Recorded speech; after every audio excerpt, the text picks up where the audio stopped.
peut-être à cause de la dette que l'on crée, peut-être artificiellement, on sait tous que lorsqu'il y a planche à billets, qu'il y a les déficits, on sait tous que la conséquence, c'est la guerre.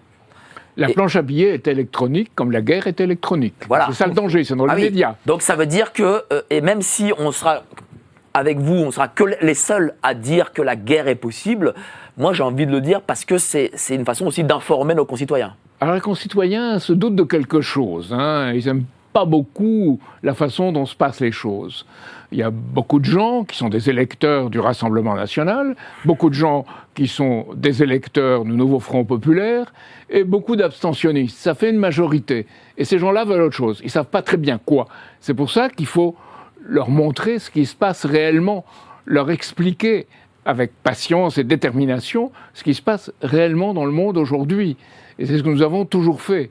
Et aujourd'hui, évidemment, on peut en parler tout à l'heure, je pense, c'est l'éducation nationale qu'on a détruit. C'est une désintégration contrôlée de l'éducation nationale. Qu'est-ce qu'on a fait? On formate les gens. On les formate en leur apprenant des codes pour réussir. Il y a les codes de ceux qui font les codes en haut et ceux qui les appliquent en bas. Et il n'y a plus la communication de savoir qui permette d'avoir un esprit d'émancipation, un esprit critique et surtout remettre en cause les choses établies. Il n'y a plus cette culture de la connaissance, je dirais, de la découverte de nouveaux principes physiques en sciences, de la découverte en littérature d'autres façons de penser, d'autres façons de faire. Il n'y a pas cela.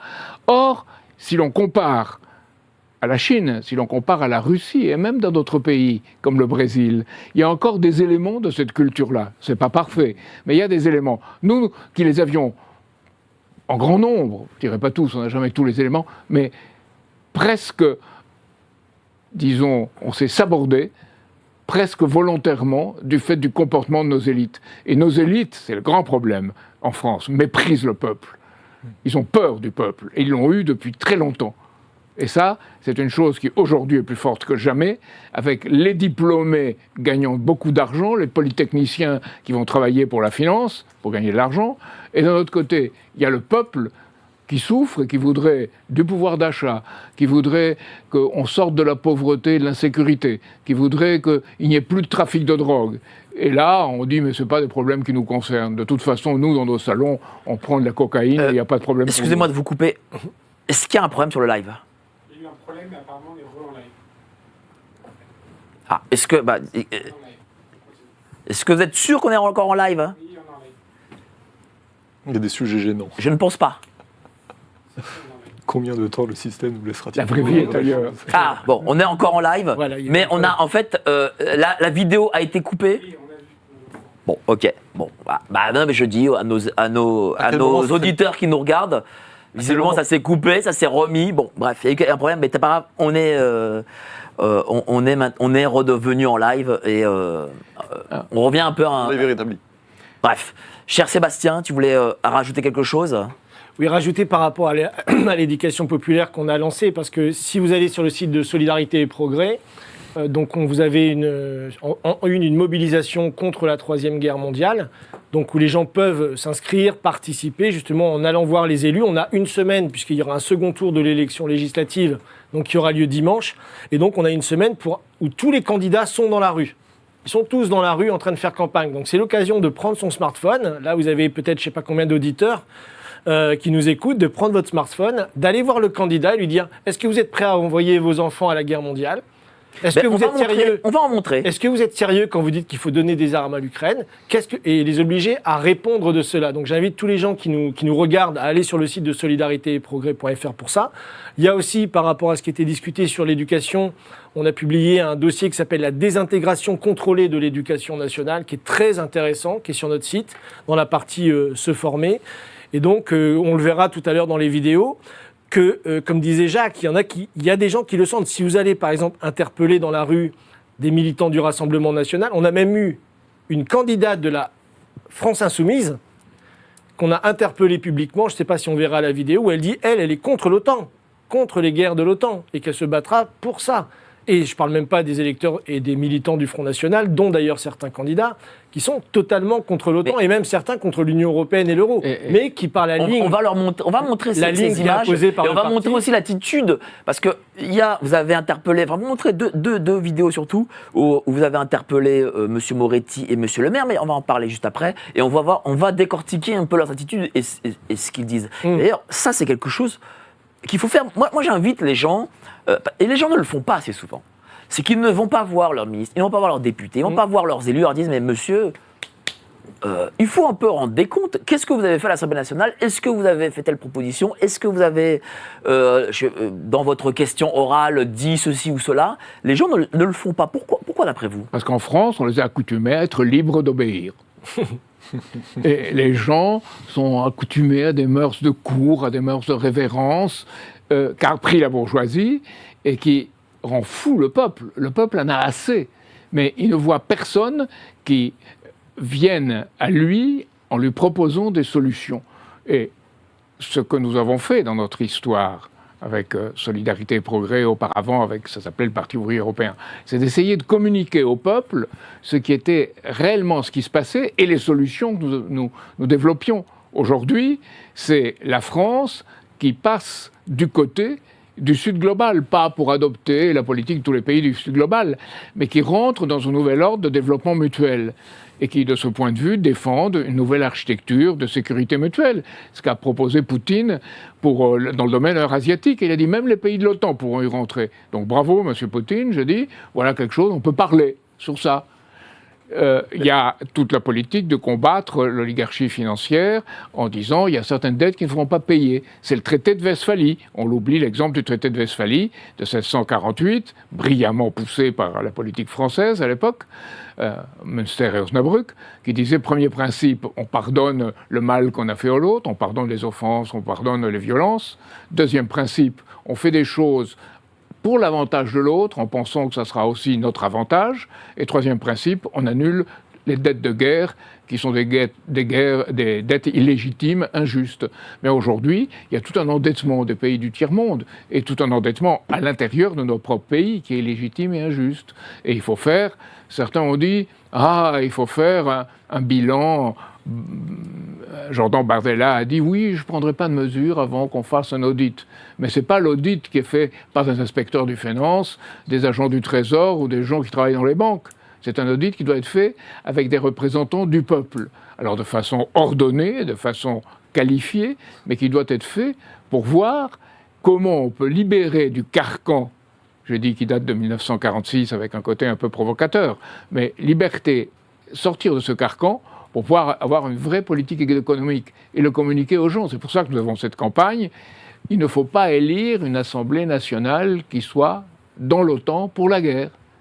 Il faut une Assemblée nationale qui soit dans les conditions de la paix et qui rétablisse, de ce point de vue, notre souveraineté. Mais comment on sort de l'OTAN? C'est ça le truc. Comment Très simple, De Gaulle. Ah, De Gaulle l'a fait. De Gaulle, il est sorti du commandement intégré de l'OTAN. Aujourd'hui, on dit, on est pour la dissolution de l'OTAN. Vous n'êtes pas d'accord? Chaise vide, et on n'obéit plus à ce que vous dites de faire. C'est simple. Mais la dissolution, ça c'est plus compliqué. Parce qu'il faut que les nombres C'est compliqué, mais en attendant, on n'y est pas.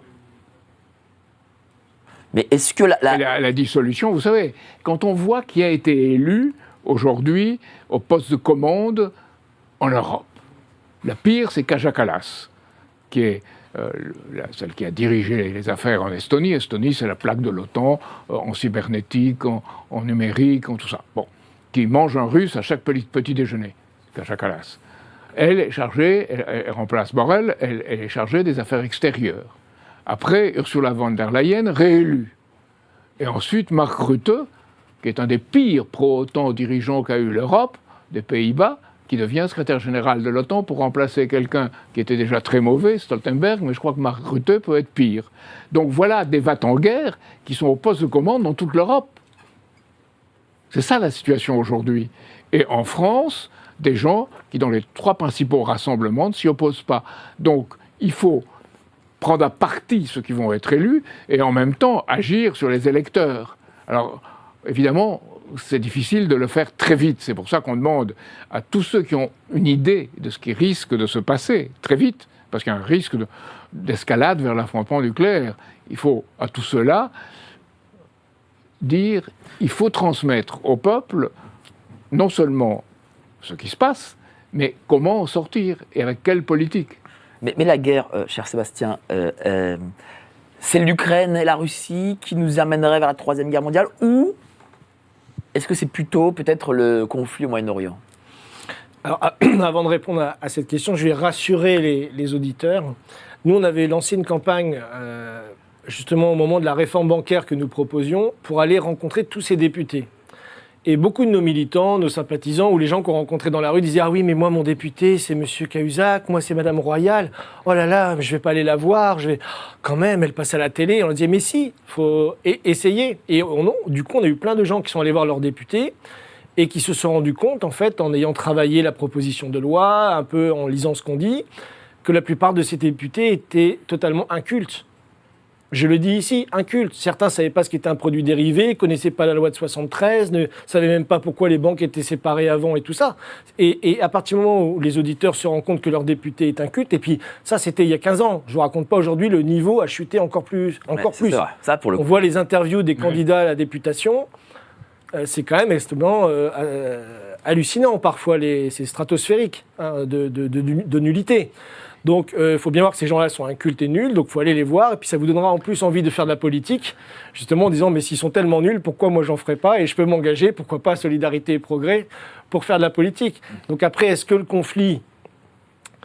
Aujourd'hui, le plus grand danger pour moi, en effet, c'est l'Ukraine. C'est l'Ukraine, parce que c'est là où on franchit plus de lignes rouges, c'est là où la tension se manifeste le plus, et c'est vraiment le bloc occidental contre la Russie, donc c'est vraiment quelque chose qui peut très, très vite partir, mais sans sous-estimer évidemment une folie du gouvernement d'extrême droite israélien qui attaquerait le Liban par exemple, on voit que ça a déjà commencé, enfin voilà, aussi un accident dans cette région-là qui ferait que... disons pas dans le cadre de l'OTAN, mais que les pays occidentaux pourraient être amenés à rejoindre un conflit plus global et l'Iran s'engager. On ne sait pas comment ça pourrait prendre, mais en effet, les deux points sont chauds. Mais l'Ukraine paraît à mon avis, aujourd'hui le plus décisif. Dites-moi. Oui, il y a une chose, je pense essentielle, qu'il faut dire aux gens, c'est qu'on envoie les Ukrainiens en massacre. Dans l'intérêt du peuple ukrainien, il faut arrêter ça. Il y a des gens aujourd'hui dans les tranchées ukrainiennes qui ont 55, 50 ans et parfois même un peu plus. Vous vous rendez compte ? Et il y a à peu près 6 à 700 000 jeunes Ukrainiens qui fuient la conscription. Donc ce qu'on nous dépeint est entièrement faux sur l'Ukraine. Je ne parle pas des poussées ou des perversions nazies qu'il y a dans le pays depuis 2004, depuis que Stepan Bandera était considéré comme héros national. Donc on a monté un narratif, comme on dit aujourd'hui, un récit sur l'Ukraine qui est entièrement faux. Et il faut ramener aux gens la réalité. Maintenant, sur la réalité immédiate, où on continue à leur fournir des armes et les Ukrainiens se font tuer, ou ils sont déjà battus par les Russes. Tous les militaires vous le disent. Ou alors on y va. Mais on y va, c'est le risque de la guerre nucléaire. Donc il faut bien savoir quelles sont les options. Il y a ces deux-là si on reste dans le système existant. Donc c'est la diplomatie, et c'est ce qu'a dit aujourd'hui même le pape François, qui a dit très justement, la paix c'est la seule option autre que la destruction mutuelle, soit des Ukrainiens, soit de nous tous. Et ce qu'a dit aussi Lula, ce qu'a dit Xi Jinping, et il y a ces médiations. Moi, je pense que c'est la France qui aurait dû être médiatrice, c'est elle qui aurait dû intervenir, et rien.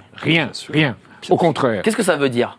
Ça veut dire qu'il n'y a plus d'hommes de caractère, c'est fini. Ce que De Gaulle a demandé dans les années 30, c'est pareil.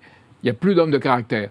Et il y a des somnambules. Et ces somnambules, peu à peu, rentrent dans une logique de guerre. Et ces somnambules sont à la tête de l'État. Vous avez vu Biden et Trump. C'est vraiment penser que l'un des deux peut avoir le doigt sur le bouton nucléaire. C'est terrifiant et en même temps très comique. Vous avez vu Macron. Bon, vous avez vu les autres chefs d'État.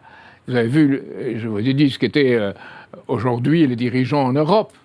C'est des gens qui sont à la fois pour la guerre, mais qui n'ont aucun sens de ce que sont les conséquences de la guerre. Les gens les plus raisonnables sont souvent les militaires, parce qu'ils savent que la guerre tue, eux. Et nos amis militaires en France le savent très bien et s'organisent pour essayer au moins de mettre un frein à ce que pourrait faire un Macron ou quelqu'un d'autre d'ailleurs. Merci à vous, cher Jacques Chuminade et cher Sébastien Périmoni. On va passer au grand débat avec notre ami Jean-Maxime Corneille, mais avant ça, les petites annonces. Envie de lire un magazine rentable ?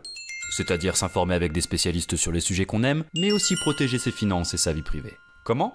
En appliquant nos stratégies financières. L'objectif ? Surperformer face à l'inflation. La lettre confidentielle, la seule lecture rentable.